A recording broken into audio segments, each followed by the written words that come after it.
Short title: Ohio, where the Underground Railroad had tracks and traps. Ohio loves to call itself a free state, but let's not get it twisted, freedom in Ohio came with fine print.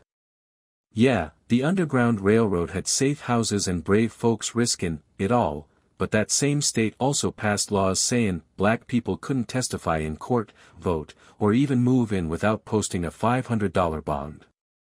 That wasn't liberty. That was just legalized suspicion.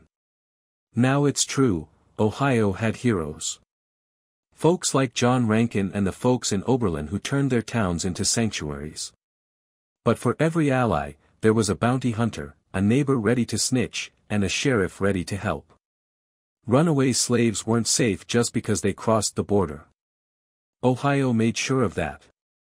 The state bent over backwards to honor the Fugitive Slave Act, sending free black folks back into bondage like it was Amazon Prime returns. Let's talk about the 1858 Oberlin-Wellington Rescue.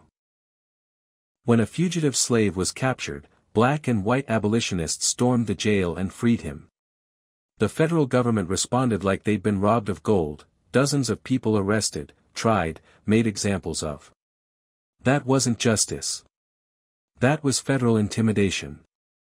Ohio let it happen.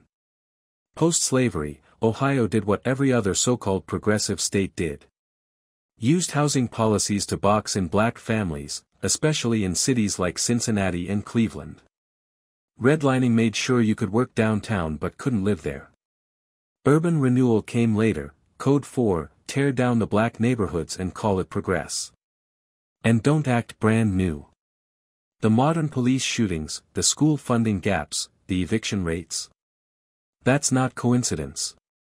That's Ohio continuing what it started, making freedom conditional and survival a full-time hustle.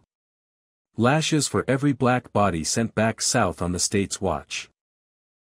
Hugs for the conductors, the resistors, the families that hid folks in cellars and risked everything for a taste of justice. Hope that Ohio finally owns its double life and rewrites its role, not as a helper on the path to freedom, but a gatekeeper that finally dropped the keys.